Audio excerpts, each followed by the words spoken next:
Hi, my name is Ahmed. I come from the glorious country of Iraq, and I'm a born Muslim. My problem is that I practiced Islam when I was. Brother, first we request questions from the non-Muslims. Once all the questions from non-Muslims are over, inshallah, we'll give you a chance. Yeah, but I'm telling you my problem only. It's. Okay. But you said you're Ahmed and you're a born Muslim. I am born Muslim. But now are you a Muslim or not?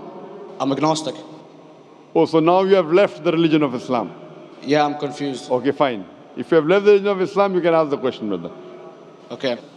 So my question is, how come I don't have the faith that you and the other Muslims have and some of my friends, even though I practiced Islam a lot and I even did Umrah, but I still do most of the sins that are forbidden in Islam, and I sometimes am lazy to do the prayer and the other subjects we have to do in Islam.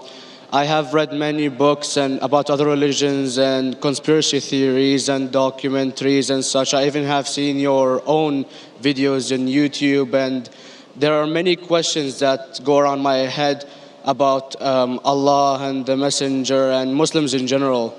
And basically, the most important question is, you said in one of your debates or questions that Allah is the creator and He's uncreated. But I have realized, how can the uncreated exist? And if He exists, how can we notice Him? How can we see Him or hear Him or feel Him or know of His existence if He's uncreated in our own dimension or so? That's one of the questions. Brother Ahmed said that he is a born Muslim. He comes from Iraq. He read the Quran, he read the books, but he commits many sins. He believes maybe sometimes he's agnostic and he's lazy for praying. Brother, before I answer your main question, if you do sins and if you're lazy for praying, that does not make you a non-Muslim. As long as you believe that praying is fard, sometimes you miss, it's a sin. It's a major sin that you sometimes don't pray, but that doesn't make you a non-Muslim. If you say praying is not required, then you're doing kufr. But if sometimes you do sin, sometimes minor sin, sometimes major sin, it is haram, it's forbidden, but that does not throw you outside the fold of Islam. There are sometimes waswasa of the shaitan asking you, you're a Muslim, but this is wrong in Islam, this is wrong. And it does deviate the person's mind. At that time, maybe your iman may be low. But these things should not make you consider that you're non-Muslim. Regarding a question that I mentioned in my speech, and you're right, that Almighty God is the creator, but He Himself is uncreated. You ask the question, how can the uncreated, how can we see the uncreated? And how it's possible? Allah subhanahu wa ta'ala is Khaliq, is the creator. And by definition, He's uncreated. Because normally people say that when they try and prove in logic that everything has a creator, who created this table, the carpenter, from where he got, from the tree, who created the tree, so it goes back to Allah. So when many of the people try to convince an atheist, they try and say that everything has a creator, and then they get trapped when the atheist asked him who created Allah. So if you hear my tapes, I never go that way. I ask the atheist that how did you come to know about the universe? How did you come to know about the functioning of the stars, of the sun? And he says, and goes back, that the creator. So it's the vice versa. So if you know how to deal with logic, you don't trip over this problem with the atheist trap, the Muslims or the believers, by saying who created Allah. By definition, Allah is uncreated. And if you ask the question, who created Allah? If you have heard my tapes, I give the reply, that suppose a person comes and says that my brother John. Yeah, I know, I saw that, I heard that's funny, but I mean, how does he exist if he's uncreated? Not that is Allah. Yeah. That's the difference between you and Allah. How does he exist? Means he was existing. He doesn't have a beginning. You and I have a beginning, that's human being. So that is the difference between us and Allah. You can't say that Allah has to be like us. If Allah is like you and me, why should we worship Him? I see, but have you heard of the phenomenon, the Big Brother, used by various orders and political agendas to control the people and such by implementing it into multiple gods, and then later on it became a monotheistic religions all over the world to make it easier for Big the Brother, people to... sorry, I've never heard of the religion Big Brother. It's not a religion. It's like a theory, an idea, basically. For What does it example, say? yes. What does this idea say? What does it say? Is that when you have a big brother, it's easier for you to live life.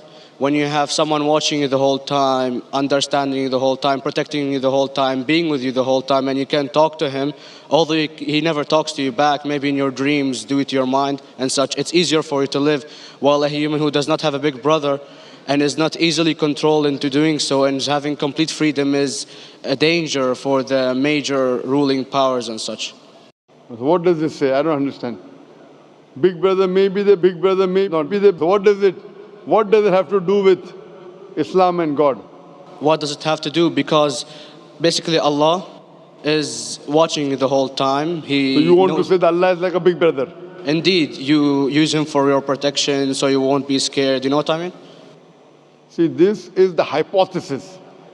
Hypothesis.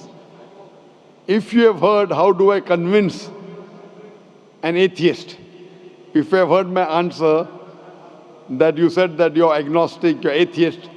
Yeah. So first thing I do to an atheist is I congratulate him. What? I congratulate him. Have you heard my answer of atheist? Yeah, you congratulate them and stuff. But I haven't seen your debates with the atheist. I just saw your answers on some questions. Fine, so you haven't seen the answer of atheist. No, but I've seen your debate with David William Campbell. And that William Campbell is not an atheist. Yeah, yeah. Now, when an atheist tells me he does not believe in God like your theory of Big Brother, yeah. And if you believe in that theory, I will ask you, first thing I do to the atheist, I congratulate him. You know why? Yeah, because they think and they don't follow what their parent does and such stuff like that. No. I congratulate him because he is not doing blind belief. The other people are doing blind belief. He is a Christian because father is a Christian. He is a Hindu because father is a Hindu. Most of the Muslims are Muslim because father is a Muslim. He is thinking. He says there is no God. He has said the first part of the Islamic Shahada, La ilaha.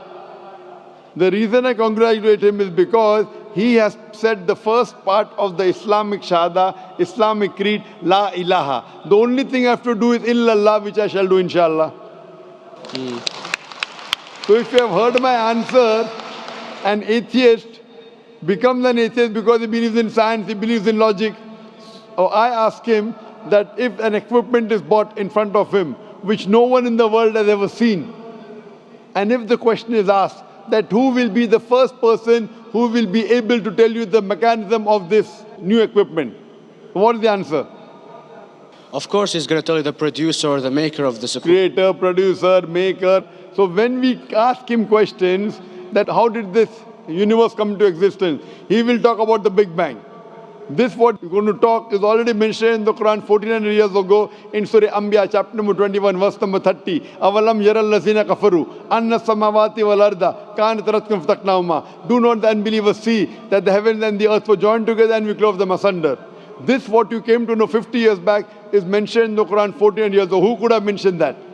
Well, in various civilizations in like 2000 or 5000 BC before Islam came or Christianity itself, there was various civilizations that are good in astronomy and they know more about our solar system than we do now, sadly. Brother, your knowledge of science is little, not in-depth. I do agree. There are certain things which were known as hypotheses.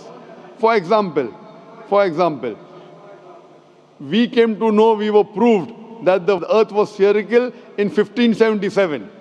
I know that in 6th century BC, there were Pythagoras who believed that the earth was spherical. But the same Pythagoras who believed the earth was spherical also believed that the earth was the center of the universe, which is wrong. You show me one civilization which believes 100% what the Quran has mentioned. I challenge you. What you say, so do you mean to say there was a person who said, okay, this civilization, out of 100 things, these 2 things are right. Out of 100 things, these 5 things are right. Out of this 100, and picked and chose. Who can do that? No one besides the Creator. Even if you know that there were 10 different civilizations, hundreds of civilizations, there is not a single civilization that you know in the past which knew 100% of science what we know today. So where is your logic? Where is your theory? I do know that certain things were hypotheses which were proved later on. But there is not a single civilization which knows everything what is mentioned in the Quran. So the answer goes back to the original question, who could have collected this in the Quran? Someone 1400 years back, could he do and say, okay, out of these 100 things, these 3 are right, out of these 100 things, these 2 are right, out of this, it's not possible. Mathematically, it's not possible. Well, you never gave the idea of extraterrestrials or so. I mean, knowledge is power. And Brother, I'm asking you a simple question. We are not come here to have a debate. yeah. I'm asking you a question. Point out a single civilization. You're asking something else. Yeah, We are alright. not here to discuss. You can come in the room and discuss. You ask a question, I'm giving you the answer. You gave about old civilization. I told you you're right. But out of 100 things, 98 they were wrong. So I'm asking you, who could have mentioned this in the Quran? You're talking something else now. Yeah, well, I'm asking a simple question, 2 plus 2 equal how much? You are saying, I'm telling you 3 multiplied by 3 is how much? I'm asking a name, you're telling that where do you live? I'm asking a simple question, name me a single civilization which has everything what was mentioned in the Quran. Do you know of any or not? Yes or no? Well, not everything, of course. Even not 10%. Why? Babylon knows of most of the planets and such. Planet is not the only thing mentioned in the Quran. There are 1,000 things mentioned in the Quran. To say what 1,000 things are mentioned in the Quran, 10% would be equal to 100 things. Did Babylonian civilization knew about 100 things mentioned in the Quran? No, because they You don't cannot. have the They knew 5 or 6 things. In percentage wise, very small. So Of course. who can be the author of the Quran besides the creator to know what is right, what is wrong? Today science has established the hypothesis mentioned by Babylonian so many centuries back is today proven. So these were hypotheses in the past, which out of them many have been rejected, some have been accepted. So to collect all which is 100% correct has to be from the creator and no one else. Hope that answers the question.